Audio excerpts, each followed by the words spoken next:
itu sedekahnya secara proporsional lebih besar daripada orang kaya.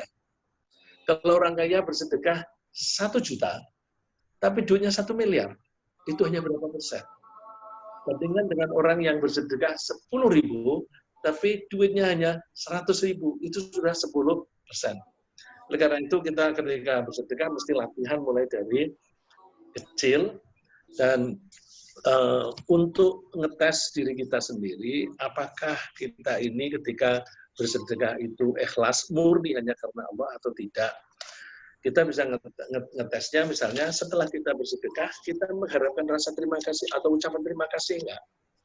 Kalau kita bersedekah mengharapkan ucapan terima kasih, itu berarti kita tidak ikhlas. Jadi kalau misalnya kita bilang, orang itu nggak tahu diri, dikasih sedekah tidak berterima kasih. Nah, itu indikasi tidak ikhlas. Atau mungkin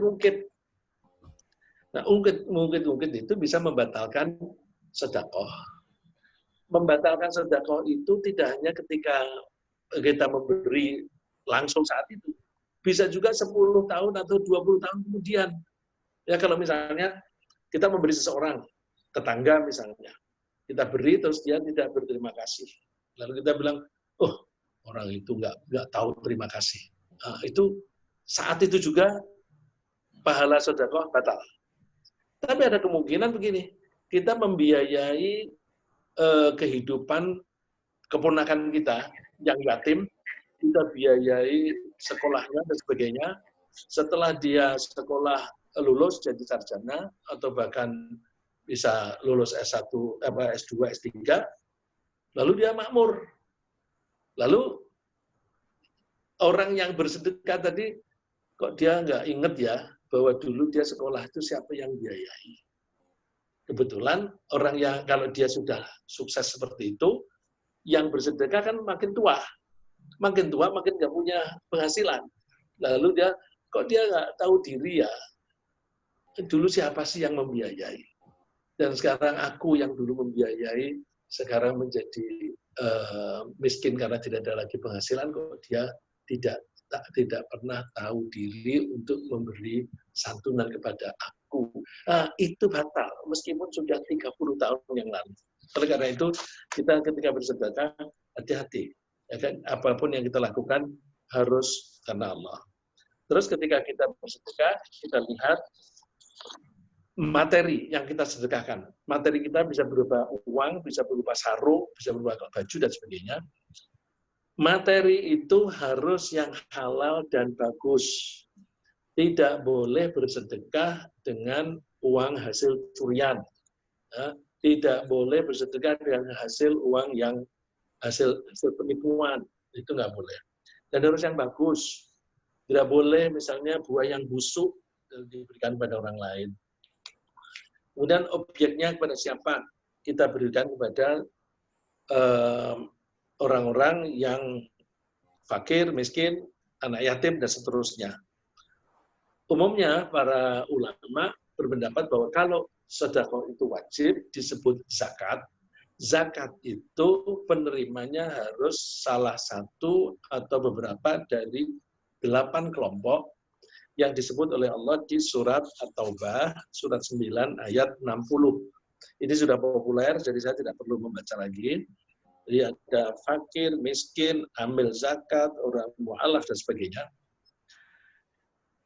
Kemudian kalau sedekah sunnah, prioritas kepada siapa? Prioritas kepada orang tua. Jadi orang tua itu mendapatkan prioritas utama. Jangan orang tua, bapak ibu jangan dikasih uang zakat. Kalau dikasih uang zakat, nanti kalau membayar zakat tahun sekali, nanti orang tua itu menerimanya santunan dari anaknya setahun sekali, padahal setiap hari makan. Dan tidak layak, karena kita bisa hidup sampai sekarang ini, itu karena kasih sayang orang tua kita. Kita mulai bayi, tidak bisa apa-apa, kemudian kita diberi makan dan dirawat oleh orang tua, maka seberapapun kita memberi orang tua, itu belum sebanding dengan jasa-jasa yang diberikan oleh orang tua. Oleh karena itu, nomor 1, orang tua itu harus prioritaskan nomor 1. Kemudian tentu orang-orang yang di dalam tanggungan kita, dalam tanggungan nafkah kita. Dan juga kepada anak-anak yatim. Anak yatim itu tidak termasuk 8 kelompok yang disebutkan di surat At-Taubah ayat 60 tadi. Karena apa? Kalau anak yatim diberi jatahnya itu dari zakat, ya seperti tadi yang saya bilang untuk orang tua. Anak yatim hanya makan ketika ada zakat. Padahal anak yatim itu setiap hari harus makan. Maka dia tidak termasuk di situ, tapi dijanjikan oleh Allah pahala yang besar. Bahkan Rasulullah mengatakan seseorang yang merawat anak yatim itu bagaikan 2 jari, yang satu itu Rasulullah, yang satu orang yang merawat anak yatim. Begitu dekatnya dengan Rasulullah. Jadi anak yatim itu dapat prioritas bukan dari zakat, tetapi dari selain zakat, yaitu sedekah. Lalu bagaimana caranya? Caranya kita bersedekah. Lebih baik berterang-terangan atau sembunyi-sembunyi. Kalau kita membaca surat 2 ayat 271, ya, ini sebenarnya masih ada di PowerPoint yang kemarin. Tapi kalau nggak ada di situ, insya Allah Bapak-Bapak dan Ibu-Ibu masing-masing di depannya ada Al-Quran kan? Ya. Coba dibuka surat Al-Baqarah, surat 2, ayat 271. Sambil Bapak Ibu membuka Quran, saya membaca ayatnya. In tubdus sadaqati fani'immahi wa in tukhfuha wa tu'tuha al-fuqara fa huwa khairul lakum wa yukaffiru 'ankum min sayyi'atikum wallahu bima ta'maluna khabir. Ayat ini menyatakan bahwa kita baca kalau teksnya saja. Kalau kalian berterang-terangan ketika membayar sedekah, maka betapa bagusnya sedekah itu. Ni'mah itu artinya sama dengan ni'mah. Fa ni'mahu, betapa bagusnya sedekah itu. Jadi bersedekah terang-terangan itu bagus sekali. Bagaimana kalau sembunyi-sembunyi? Wa in tukhfuha wa tu'tuhal fuqara fa huwa khairul lakum. Dan kalau kalian merahasiakannya dan kalian berikan kepada orang-orang fakir, maka itu lebih bagus untuk kamu atau bagus untuk kamu. Jadi mana yang lebih bagus? Betapa bagus dan ini bagus atau lebih bagus? Jadi dua-duanya bagus. Nah, ini lalu para ulama membahas. Diumpamakan begini, kalau sholat wajib, zuhur, asar, maghrib, isya, subuh, terutama untuk laki-laki, lebih bagus berjamaah di masjid atau di rumah? Bagaimana Pak Bahrun? Di masjid. Di masjid itu artinya kan terang-terangan diketahui orang banyak. Makin banyak orangnya, makin bagus. Tapi kalau sholat sunnah, lebih bagus di masjid atau di rumah? Di rumah. Kalau di rumah artinya orang lain nggak tahu. Bedanya apa sih? Bedanya kalau yang sholat zuhur, asar, maghrib, isya itu sholat wajib. Kalau yang di rumah tadi kan sholat sunnah. Jadi kalau kita sebaiknya kalau kita mau sholat zuhur misalnya, habis adzan kita sholat qobliyahnya di rumah. Baru terus ke masjid, sholat jamaahnya di masjid. Cuma problemnya di tempat-tempat kita ini, termasuk di Indonesia, saya tidak bisa mengatakan di Jakarta, karena ada yang di Makassar. Kalau kita sholat sunnahnya itu qobliyah di rumah, nanti ke masjid telat. Oleh karena itu, kita berusaha untuk sampai di masjid sebelum adzan, atau paling akhir adzan sudah sampai di masjid, terus habis adzan kita sholat di situ, habis sholat sunnah, sebentar lagi qomat. Jadi akhirnya kita sholat sunnah pun berada di masjid yang terang-terangan. Padahal sholat sunnah itu lebih bagus di rumah. Nah, kita kiaskan dengan zakat dan sedekah. Saya ulang, kalau sholatnya itu wajib, lebih baik di masjid, terang-terangan. Kalau sholatnya sunnah, lebih baik di rumah, sembunyi-sembunyi. Tidak ketahuan orang lain. Ketika zakat, kita lihat, zakat atau sedekah. Sedekah ini wajib atau tidak?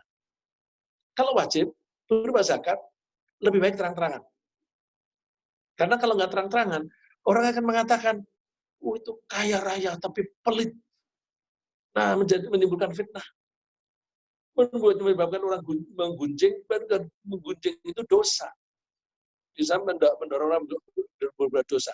Belum lagi kalau itu orang yang kaya tapi pelit, itu akan dibenci orang, akan dimusuhi orang. Orang akan curiga, duitnya dari mana, dan sebagainya. Oleh karena itu, kalau sedekah itu wajib, biasanya sedekah yang wajib disebut zakat, sebaiknya diketahui orang lain. Tapi sedekah itu sunnah, di luar yang wajib, nggak usah diketahui orang lain. Seperti sholat sunnah tadi. Lebih-lebih kalau sedekah itu diberikan kepada orang miskin. Orang miskin, semiskin apapun, mereka butuh harga diri. Kalau kelihatan orang lain bahwa orang itu hidupnya disantuni orang lain, itu menjadi martabat sosialnya, image sosialnya itu menjadi rendah. Kasihan orang itu. Maka untuk menjaga kehormatan orang itu, sebaiknya nggak usah ketahuan siapa-siapa. Ya, jadi kita kiaskan dengan itu, ketika sedekah itu wajib, yaitu zakat, kita lebih baik terang-terangan. Tapi ketika sedekah, kita sembunyi-sembunyi. Ketika bayar fitrah nanti, terang-terangan atau sembunyi-sembunyi itu? Sembunyi-sembunyi bukan? Karena fitrah itu wajib. Ketika bayar zakat mal, juga sebaiknya ketika memberi, disebutkan, ini zakat mal saya. Ini zakat mal saya. Ada beberapa orang yang nitip kepada saya, menyebutkan, ini zakat mal saya. Gitu. Nah, itu bagus bagi dia, karena dia sudah melakukannya terang-terangan. Bagi saya juga bagus, karena saya tahu, oh kalau ini zakat, berarti saya harus memilih orang yang menerima itu salah satu dari 8 kelompok yang di surat 9 ayat 60 tadi. Jadi saya mengalokasinya itu jelas. Gitu. Begitu pula kemarin ada orang tiba-tiba transfer uang, bilang, Pak, saya habis kirim uang untuk bayar fidyah istri saya. Fidyah itu wajib. Nah, karena itu wajib, maka terang-terangan juga bagus. Karena dia bilang begitu, maka istri saya langsung pergi ke pasar, beli beras, diberikan kepada orang yang kira-kira masuk kriteria 8 tadi. Tapi kalau fidyah itu utamanya adalah orang fakir dan miskin. Nah, jadi itu dalam hal lebih bagusan terang-terangan atau tidak. Terus, nah saya ingin meringkas kali ini supaya nanti ada waktu untuk tanya jawab. Ringkasannya gini, rezeki itu sumbernya dari Allah. Allah memberi kepada kita. Ketika kita diberi rezeki, kita lihat kita berlebih apa enggak. Begitu kita melihat berlebih, maka kita mesti alokasikan kepada orang lain. Nah, kita pikirkan kita teliti siapa orang-orang yang layak diberi. Jangan sampai kita salah sasaran. Terus ketika kita mau memberi rezeki dari Allah, terus pada kita memberi itu dalam bahasa Al-Quran semuanya namanya sedekah. Bahasa Al-Quran. Kalau bahasa fikih dipilah-pilah. Ada sedekah wajib, ada sedekah sunnah. Sedekah wajib disebut zakat, Sedekah sunnah disebut sedekah atau infak atau wakaf, ya, atau hadiah. Itu apa yang sunnah. Nah, kemudian harta yang kita sedekahkan itu harta yang bagaimana? Satu, harta yang merupakan kelebihan, excess, excess bahasa Inggris atau surplusnya. Ini dasarnya di surat 2 ayat 219. Ya. Wasalunaka madza yunfiqun qul afu. Mereka bertanya, apa yang kami sedekahkan? Jawabannya al-afu. Al-afu itu artinya excess atau surplus. Kemudian karakternya harta yang kita berikan yang bagaimana? Yang kita berikan harus halal dan thayyib. Ya. Harus halal dan bagus. Kalau itu tidak halal, tidak sah sedekahnya, tidak sah zakatnya. Yang bagus, kita memberi harus yang bagus, seperti Allah berfirman, lan tanalul birra hatta tunfiqu mimma tuhibbun. Kalian tidak mendapatkan kebaikan sampai kalian mau bersedia menyedekahkan yang bagus, yang kalian masih sukai. Ya, itu ada di surat 3 ayat 92. Terus sedekah itu membuktikan bahwa kita itu betul-betul beriman kepada Allah. Bagaimana kita bisa membuktikan itu? Kita ketika bersedekah, mohon maaf kalau saya bilang bersedekah termasuk zakat ya. Ketika kita bersedekah, kita mesti cek sebabnya apa, tujuannya apa. Ya, ketika kita melakukan bersedekah atau apapun, kita cek sebabnya apa dan tujuannya apa. Cause and purpose. Ya. Cause and purpose. Sebabnya apa dan tujuannya apa, dua-duanya harus karena Allah. Jadi kalau kita bilang karena Allah, bisa berarti cause, bisa berarti purpose. Ini yang dosen bahasa Inggris seperti Pak Bahrun, seperti Pak Gunaradi. Pertanyaan why? Why did you do that?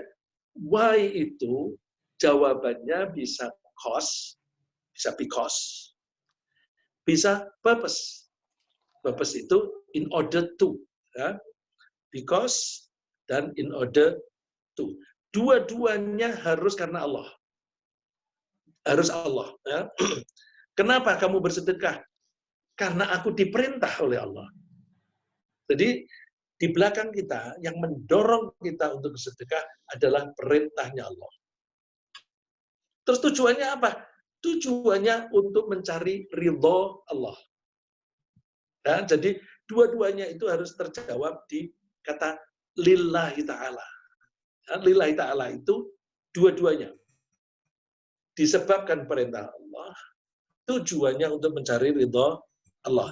Kalau tidak begitu, tidak ada pahalanya. Ya, tidak ada pahalanya. Misalnya, kenapa kamu bagi-bagi duit? Ya, aku mau mencalonkan diri jadi bupati. Biar orang-orang memilih aku. Nah, itu berarti tujuannya bukan mencari ridho Allah, tapi mencari vote. Itu nggak ada pahalanya. Kenapa kamu bersedekah? Aku biar dianggap orang baik. Ini pamer. Karena pamer, tidak ada pahalanya. Nah, dan itu membuktikan bahwa ketika bersedekah, itu adalah bukti kita beriman kepada Allah, bahwa whatever we do it for Allah. Ya. Whatever, kalau itu ada lagu itu apa tuh? Whatever I do it for you. Tapi you-nya itu pacar. Ya. Kita jangan you-nya itu jangan pacar. Ya Allah, whatever I do it for you, Allah. Itu harus kita camkan terus-menerus. Terus, kapan kita bersedekah? Kapan itu kesempatannya berapa? Satu, ketika panen. Atau ketika gajian. Gajian itu diumpamakan dengan panen. Jadi Kalau ketika panen, kita bersedekah. Itu ayatnya di surat 6 ayat 141. Berikanlah haqqahu yauma hasodih, pada hari panennya, harvest time. Terus, kapan lagi? Kalau bisnis, perdagangan, itu haul, 1 tahun. Apakah itu perdagangan barang-barang sehari-hari atau ternak, itu juga bisnis, ya. Ternak ada jumlah-jumlah tertentu, misalnya kalau kambing sudah jumlahnya 40, maka harus dizakati 1. Itu dasarnya hadis. Dasarnya hadis lagi pada waktu Ramadan. Kalau Ramadan ini karena mengikuti Rasulullah SAW, Rasulullah ketika bulan Ramadan itu digambarkan oleh seorang sahabat, sodakohnya itu lebih kencang daripada angin lalu berlalu. Kita bayangkan, coba angin berlalu itu kan lewat terus. Tapi sahabat itu menggambarkan sedekahnya Rasulullah itu di bulan Ramadan itu lebih kencang daripada angin itu. Saking banyaknya. Nah, kita bisa bertanya, dari mana itu Rasulullah bisa bersedekah? Ya, kalau orang yang bertakwa itu rezeki itu datang tanpa hisab. Kita bisa buktikan deh kalau kita bertakwa, insya Allah ada saja itu rezeki datang. Terus ada juga kesempatan yang tidak terkait dengan kejadian apapun. Yaitu apa? Kapan saja. Kapan saja. Nggak usah nunggu apapun. Karena Allah menyatakannya misalnya, bersedekahlah kamu sirra wa alaniyatan, sembunyi-sembunyi maupun terang-terangan, siang maupun malam. Itu ada di surat 2 ayat 274. Siang dan malam. Ada lagi, kriteria lagi, dalam keadaan kita lapang atau sempit. Jadi kita bersedekah tidak hanya ketika duit kita banyak. Ketika duit kita sedikit, tapi masih ada surplus, ya, maka kita juga dianjurkan bersedekah. Itu bisa dilihat di surat 3 ayat 134. Lalu bagaimana caranya? Caranya tadi yang sudah kita bahas, yaitu mesti ikhlas. Ikhlas itu artinya murni hanya karena Allah Ta'ala. Tadi yang sudah saya sebut, indikasi ikhlas itu kita ketika bersedekah tidak mengharapkan terima kasih pada orang lain, orang yang diberi, tidak mengharapkan balasan dari dia. Tapi saya ingin menambah lagi, ikhlas itu antara lain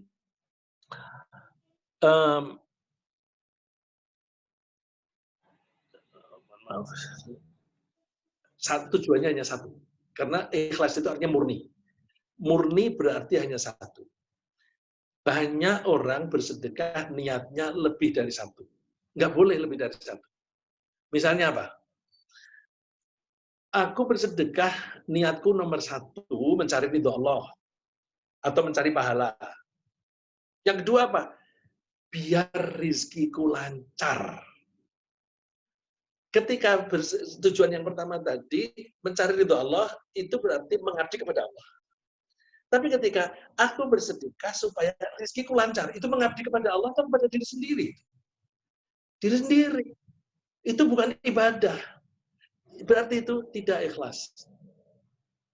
Dan banyak orang rajin bersedekah ketika sakit. Aku bersedekah supaya cepat sembuh. Nah, ini double. Nggak usah double. Makin ikhlas kita memberi, justru impact-nya makin nyata. Jadi, kalau kita bersedekah betul-betul karena Allah, nanti rezekinya dilapangkan sendiri oleh Allah. Kalau kita betul-betul ikhlas hanya karena Allah, ketika kita sakit dimudahkan sembuh oleh Allah. Tapi kalau niatnya berangkat dari awal, tujuannya sudah ganda, itu malah nggak efektif. Malah tidak efektif. Ya, jadi hati-hati niat. Hanya satu karena Allah. Memang aku sekarang lagi sakit, tapi aku bersedekah bukan karena sakit. Gitu. Aku sembuh atau tidak, Allah Allah yang menentukan. Bukankah kita tuh kenapa hari ini kita masih hidup? Siapa yang tahu alasannya? Aku masih hidup karena aku masih menjaga kesehatanku. Orang menjaga kesehatan bisa juga mati. Aku masih hidup karena aku rajin olahraga. Wah, ada orang yang justru ketika olahraga mati. Jadi ketika kita hidup, kita tuh nggak tahu alasannya kenapa kok kita hidup. Karena apa? Ya memang itu keputusan Allah. Allah memutuskan kita masih hidup. Nah, ketika kita itu pegang harta, itu kenapa? Ya karena Allah.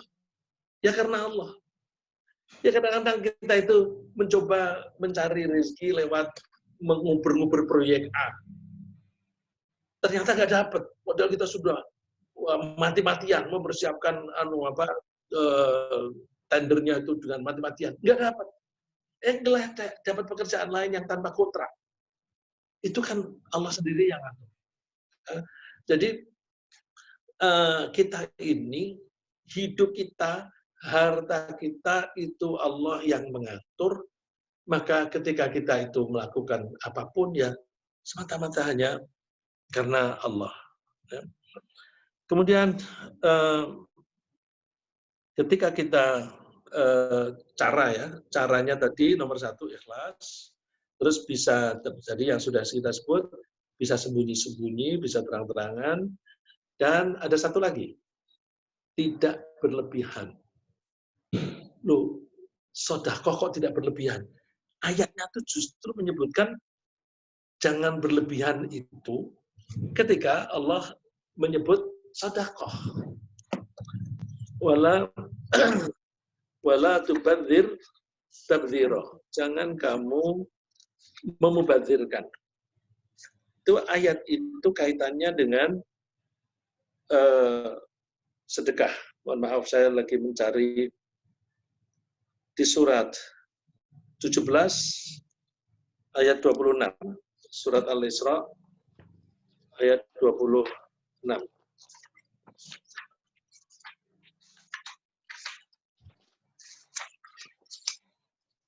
Wa atidal qurba haqqahu wal miskin wa sabili wa la tubadzir tabdzira. Berikanlah hak kepada kerabat-kerabat dekat. Hak ini adalah sedekah yang dihaki oleh saudara dekat, wal miskin, dan kepada orang miskin, wal sabil, dan orang jalanan. Terus ditutup, wala tubadzir tabdzira. Jangan kalian menyia-nyiakan sedekah. Menyia-nyiakan sedekah itu gimana? Kita tidak boleh bersedekah berlebihan. Pelit tidak boleh, tapi berlebihan juga tidak boleh. Karena berlebihan itu nanti menjadikan tabdzir. Nah, apakah ini ada kaitannya dengan teori ekonomi? Biasanya kalau kita mendapatkan uang jumlah banyak, tiba-tiba tanpa effort, itu kecenderungannya beli tanpa mikir rasionalisasinya. Karena itu, ketika kita spend our money, spending itu bisa berarti membelanjakan biasa, juga termasuk bersedekah. Itu tidak boleh berlebihan dan tidak boleh pelit.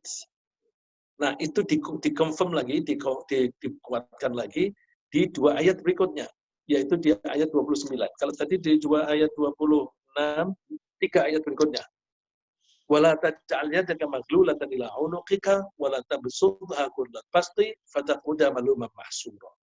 Jangan kamu jadikan tanganmu itu terbelenggu di lehermu. Ini idiom, ya. Kalau istilah bahasa Inggris itu idiom. Jangan kamu jadikan tanganmu terbelenggu di leher. Itu kata idiom, artinya jangan pelit. Wala tabsutha kullal basti, dan jangan kamu beberkan tanganmu, jangan sebeber-bebernya. Ini artinya jangan terlalu generous, jangan terlalu murah hati. Makanya bersedekah itu Rasulullah membatasi secara umum maksimum 1/3 dari total harta. Ya, maksimum sepertiga dari harta. Itu general rule, ya, aturan umum. Setiap aturan umum pasti ada exception. Likulli qaidatin istithna. Setiap general rule itu ada exception. Contohnya, ketika Umar menyumbangkan hartanya untuk berperang, Rasulullah tanya, Umar yang di rumah masih ada enggak? Jawabnya, masih ada. Ini hanya separuh dari harta saya. Hanya separuh. Dia bilangnya hanya separuh. Artinya di rumah masih ada. Rasulullah tidak marah pada Umar. Padahal aturan umumnya kan sepertiga itu cukup. Bahkan setelah itu Umar masih ada di depan Rasulullah, Abu Bakar datang menyerahkan hartanya, Rasulullah komentar, kok banyak? Apa yang kamu tinggalkan di rumah? Abu Bakar menjawab, habis, ini seluruh hartaku. Dan Rasulullah tidak marah. Ya, berarti untuk orang-orang tertentu itu bisa menjadi perkecualian. Tapi kita pakai general rule saja, yaitu maksimum sepertiga dari harta kita. Nah ini kalau misalnya, ini banyak ini orang yang merasa sudah tua, sudah hampir meninggal, terus hartanya dibagi total. Seluruhnya dibagi kepada anaknya, baik baginya itu rata satu-satu masing-masing, atau membaginya seperti hak waris. Laki-laki, anak laki-laki 2, perempuan 1. Terus dibagi habis. Itu tidak baik. Ya, itu tidak baik. Dan saya melihat beberapa kasus yang seperti itu buntutnya adalah orang tua yang disia-siakan. Nah, itu seperti tadi di surat Al-Isra tadi. Wala tabsutha kullal pasti fataq'uda manduman mahsura. Jangan kamu itu terlalu generous, udah seluruhnya kamu bagi, nanti kamu akan menjadi hina dan dihinakan, menyesal. Ya, saya kira sementara begitu. Ini apa namanya, mudah-mudahan ringkasan itu bisa pengembangan. Ini saya mencoba pakai seperti pola mind mapping, ya. Mind mapping, sedekah itu diberikan kepada siapa, caranya bagaimana, kapan, di mana itu, nah, di mananya itu adalah pada orang-orang yang dekat sama kita. Tujuannya apa dan sebagainya. Mudah-mudahan memberikan gambaran yang utuh meskipun tidak sempurna. Silakan Bapak Ibu kalau ada yang berkomentar atau bertanya.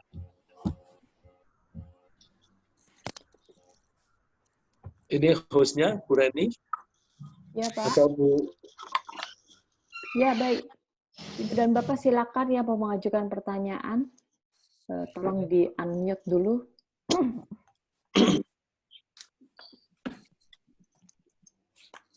Ada yang mau bertanya? Assalamualaikum warahmatullahi wabarakatuh. Waalaikumsalam warahmatullahi wabarakatuh. Saya Hadi, Pak Sajal. Jadi yang dimaksud kerabat itu sebetulnya perlu dijelaskan lebih rinci gimana kira-kira namanya kerabat itu, Ustaz. Saya dzul qurbah. Mohon maaf sebelum ini saya ingin menyapa teman satu ini, Bagus Arya Bima dari Jepang. Ya, Bagus. Alhamdulillah nggak kerja, Bagus. Nanti Ustadz jam 8 waktu Indonesia. Sekarang jam? Sekarang kan masih di sana. Oh, sekarang jam 9:15. Oh, jam 9 belum mulai kerja. Belum, jam 10. Ya, terima kasih Pak Haji tadi ya. Hadi. Ya. Dzul qurba itu orang yang dekat. Qurba dari kata qoruba, dekat. Yang memiliki. Dzul qurba orang yang memiliki kedekatan. Kedekatan itu ada kalanya kedekatan hubungan darah dan ada kalanya kedekatan tempat. Hubungan darah itu misalnya saudara kandung, saudara sepupu, itu saudara yang ada hubungan darah, hubungan famili. Kalau dari segi tempat, tetangga sebelah atau tetangga dekat. Tentu kedua kedekatan ini, hubungan darah dan tempat, kalau itu bergabung menjadi prioritas utama. Jadi kalau ada saudara kita kebetulan tinggalnya juga dekat, maka dia harus menjadi prioritas. Terus kalau itu saudara meskipun jauh, tapi dia sangat membutuhkan, bisa kita prioritaskan. Tapi tanpa melupakan orang yang dekat sekali dari tempat kita, misalnya tetangga sebelah. Jangan sampai ya kita beri saudara yang dekat tapi tempatnya jauh, plus juga saudara orang tetangga yang dekat sama kita. Jadi dua pertimbangan itu kita pertimbangkan. Saya kasih contoh, anak saya sekarang tak 1 tahun bekerja di Bengkulu. Sekarang ada di Bengkulu. Nah, dia kan tidak biasa bayar zakat sendiri, tapi bergabung dengan keluarga. Lalu dia kepengen membayar zakat fitrah di Jakarta. Ayah, aku nitip ayah saja. Saya bilang, nanti dulu, prioritaskan di sana, orang-orang yang dekat. Orang-orang yang dekat.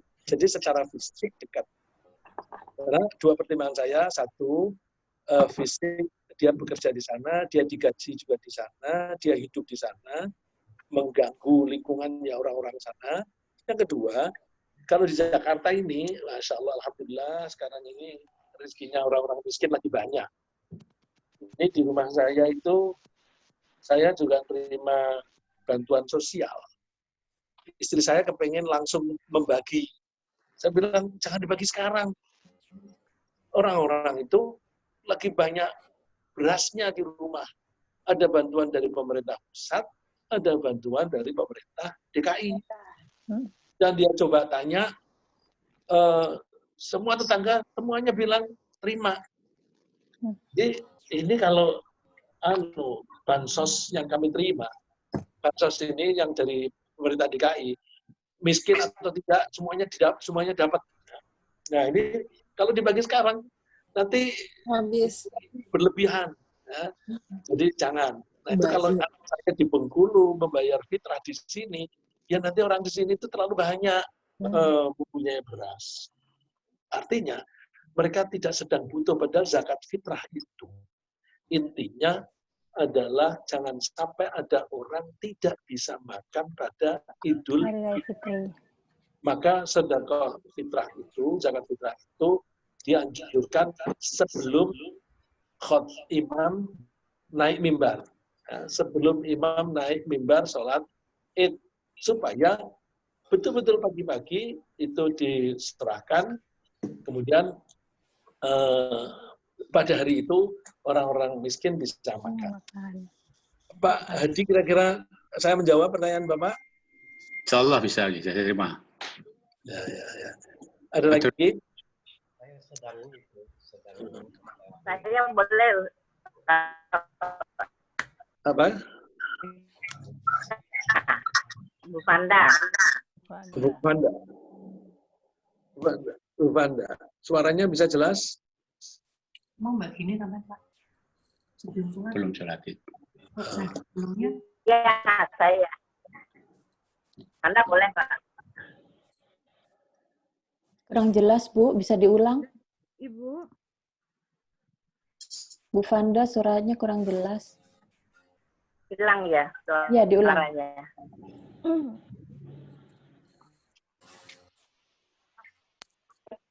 Saya ya? Bu Fanda ya? Iya, silakan. Ustadz, saya mau nanya ini. Waduh. Yang mau saya tanyakan tadi katanya kalau misalkan halo? Bu Fanda, bisa ditulis, nanti ditulis di situ, nanti saya dibantu dibacakan itu. Karena saya tidak bisa selalu lihat teks ya. Saya tidak bisa selalu lihat teks. Ya. Nanti yang lain nanti dibacakan. Atau di bagian bawah, Pak. Bagian bawah ada chat, Ibu tulis di situ nanti dibacakan. Oke. Ya, Ya, ya. sambil menunggu Bu Vanda, barangkali ada yang komentar atau bertanya.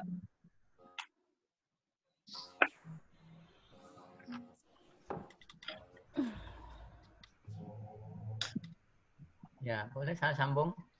Oh iya, ya, silakan. Ya. Ini terkait dengan prioritas penerima zakat ya, Pak Riksa. Ya. Kalau tadi Pak Risa mencontohkan putranda yang ada di Bengkulu, ini kebalikannya saya gitu ya.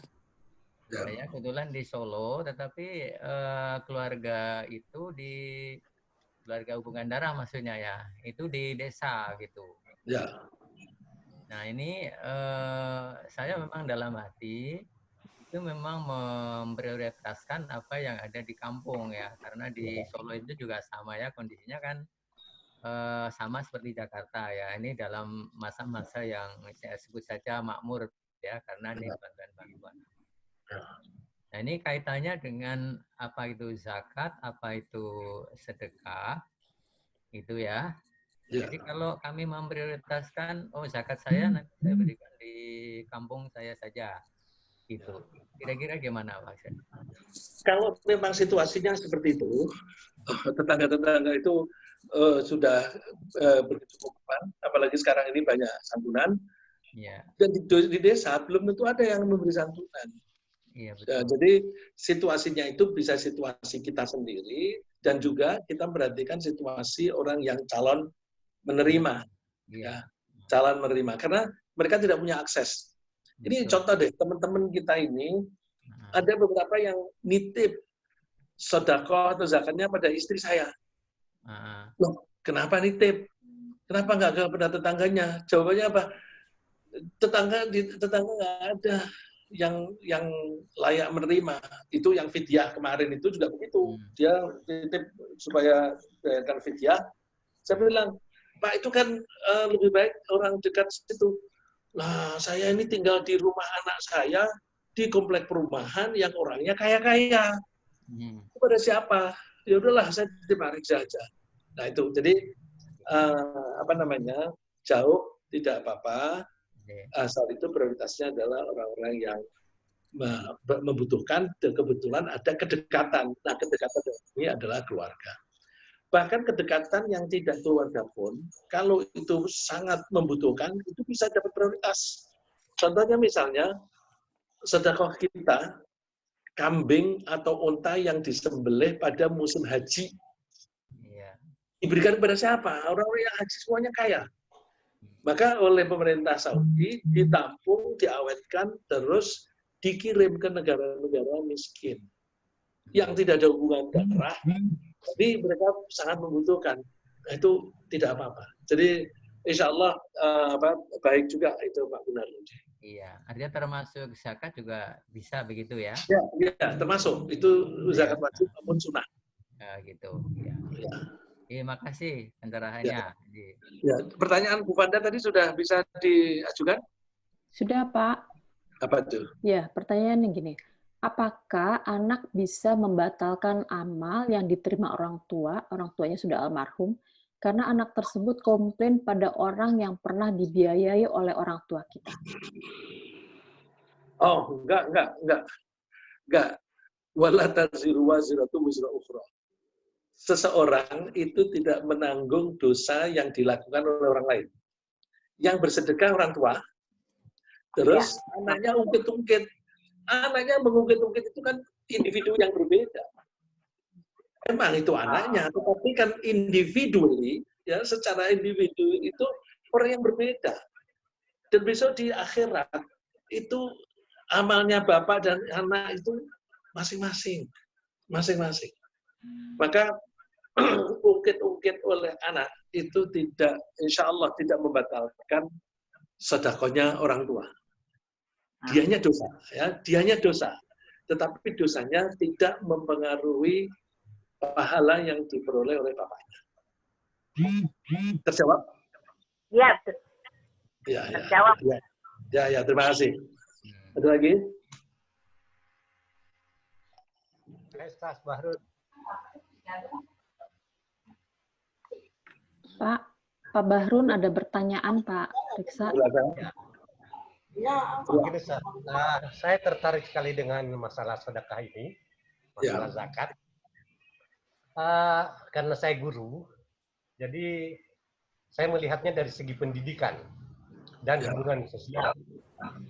Artinya, dalam memberi tidak sembunyi-sembunyi dengan niat bahwa untuk menjadi contoh bagi mahasiswa saya atau bagi contoh bagi lingkungan saya dalam hal bersedekah, berzakat. Terima kasih, Ustaz. Oh, jadi terang-terangan, tapi dalam rangka mendorong orang untuk bersedekah begitu? Iya, begitu. Iya, ini kita harus hati-hati. Adanya di hati kita, ya, tipis sekali, antara pamer atau memotivasi orang. Kalau kita itu berterang-terangan, misalnya yang wajib itu berterang-terangan seperti sholat di masjid yang wajib, itu kan seperti pamer. Ya kalau niatnya pamer ya hilang pahalanya. Tapi kalau niatnya memang melaksanakan karena Allah, ini supaya mendorong orang lain, wah itu Bapak itu sudah tua, berjalannya susah saja, datang ke masjid. Aku masih gagah nggak ke masjid. Kayaknya aku. Itu kalau itu niatnya memotivasi anak-anak yang lebih muda, ya boleh. Nah, kadang-kadang kan kita tuh, misalnya ada teman atau saudara kita yang lagi dirawat di rumah sakit. Kita lihat, wah dia nggak punya biaya itu. Dia tidak bisa bayar. Itu bisa puluhan juta. Terus, ayo kita urunan untuk membantu dia membiayai. Lalu kita bikin list. Kita tulis nama kita di atas 10 juta. Kenapa tulis? Ya, aku mendorong jangan sampai orang iurannya itu hanya 100.000. Terus tulis 10 juta. Asal hatinya itu bisa ditata. Bukan karena pamer, tapi karena saya mendorong supaya ini biayanya banyak, supaya nyumbangnya yang cukup banyak ya. Aku kasih contoh 10 juta. Nah, kalau niatnya itu memotivasi, bebas dari riya, boleh. Boleh. Nah, ini jaga hati. Jaga hati. Ada orang yang, aku masih susah itu. Udahlah, aku yang terang-terang, yang ketahuan orang ini kasih sedikit aja 1 juta. Tapi diam-diam dia ngasih, kurangnya berapa sih? Udah, aku yang nombokin. Tombokannya bisa ratusan juta misalnya. Ya nggak apa-apa. Jadi kembali kepada kita masing-masing. Aku bisa nggak menata hati bukan pamer, tetapi karena semata-mata mendorong orang lain. Itu kira-kira begitu Pak Baru. Makasih banyak. Ya, ada lagi? 7.30. Oh, sudah 7.30. Pak. Ini waktunya kerja. Satu fasilitasnya ini dipakai untuk PPM dan orang-orang PPM-nya sendiri juga harus kerja ya, Mbak Lydia ya. Iya, Pak. ya, ini mohon maaf saya nambah sedikit. Bu Maharsi itu bagus, itu di Jepang.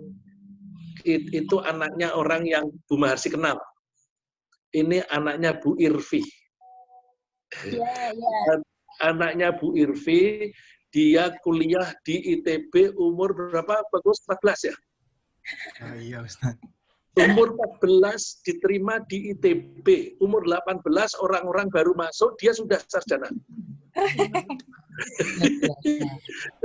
Terus dia S2-nya dapat beasiswa dari Jepang, dan terus sekarang dia sementara bekerja di Jepang, tapi dia bisa menjaga hidup secara islami di Jepang.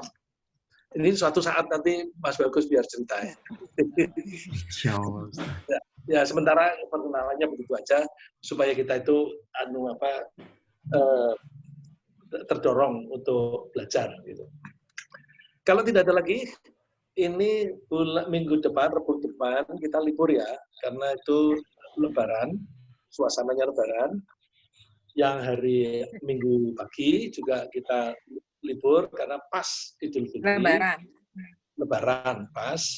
Terus kita sepakat kita lanjutkan zooming lagi. Boleh. Nah, nanti tanggalnya kita rundingan per WA gitu ya, chatting sana sini ya. Ya. Ya, nanti siapa yang kira-kira mengkoordinir next meeting? Bu Reni. Ya, Bu boleh. Reni.